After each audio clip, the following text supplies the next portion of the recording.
Hello, I'm Cathy Leslie, the Chief Executive Officer at Engineers Without Borders USA.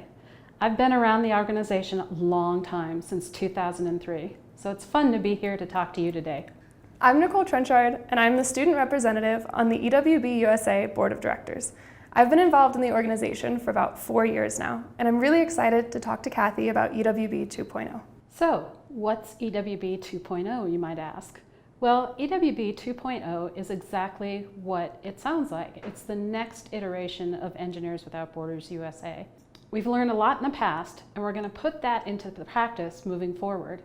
We're going to focus on programs in certain regions through country offices, and we developed a methodology to pick those country offices.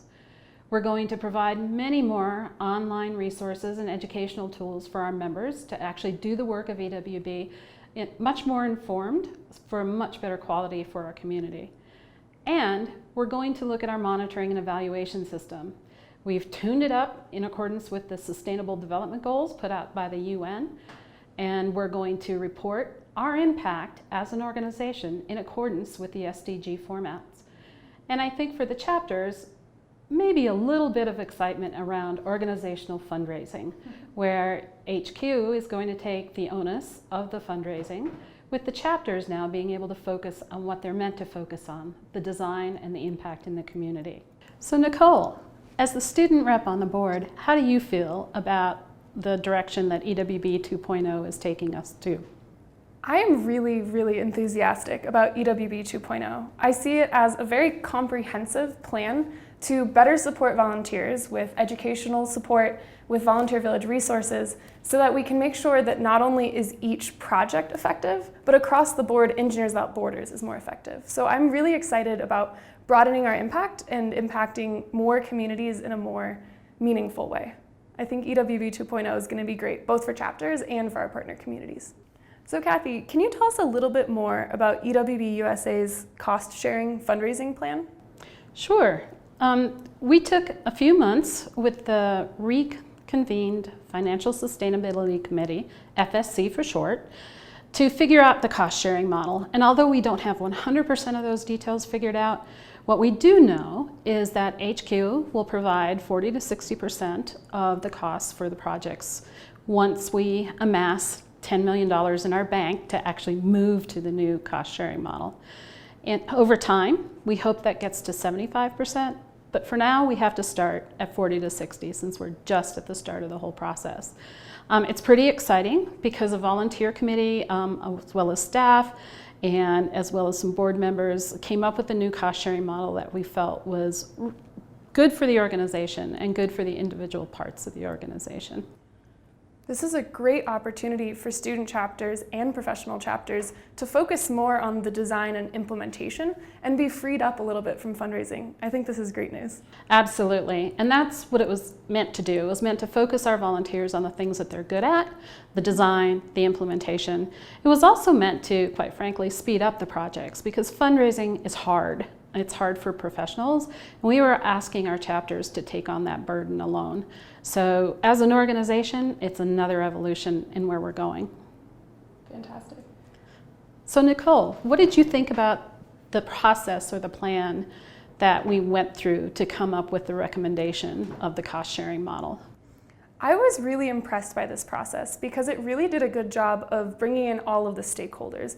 So EWB USA hired a consultant to help explore the solution space, and then we included staff members, we had focus groups with student and professional chapters, the board of directors was involved, and I think we had a lot of great inputs from both sides of the chapters that this will affect and EWB USA. So it's going to be a really sustainable solution, both for the organization as a whole and for each individual chapter. I was really excited by it. A key component of EWB USA 2.0 is the update and approach to global programming. Can you talk a little bit about where we are today with global programming?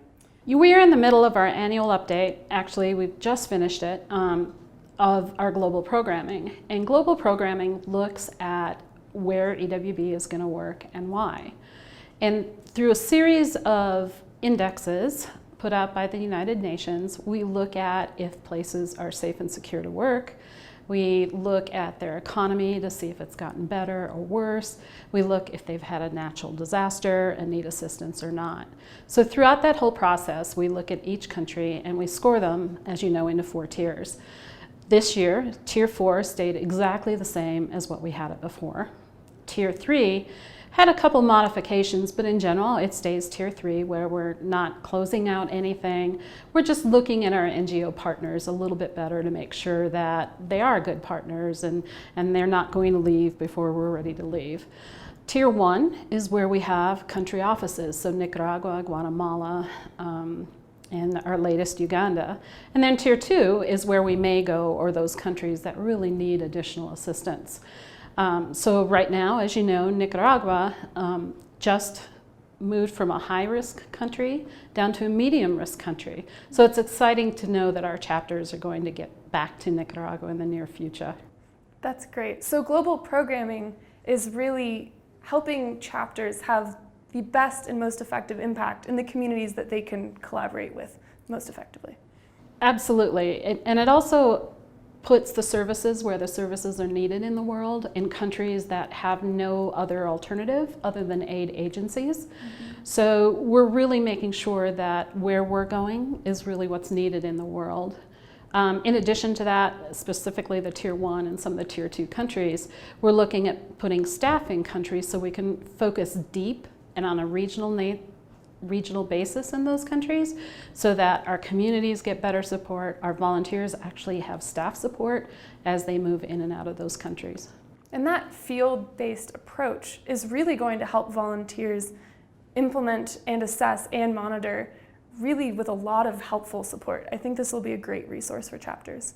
It is, and in addition to that, if we have staff in those countries, we typically have much better relationships with the governments, with the mayors, with the regional country type of governance. So it is much easier to work where we have staff, and it's much easier to be able to predict the outcomes in those countries. We're really excited to get our chapters back into Nicaragua in the short-term future. Well, thanks for talking with me, Nicole. It's always a great time to have a moment with you to chat. And today, it's an exciting time for Engineers Without Borders USA. There will be more resources for our volunteers to do a great job in their communities. We're focusing deeper for more impact, and we have enthusiastic staff that are there to support you all the way along. Stay tuned to our member news for more updates in the future. You never know what's going to happen.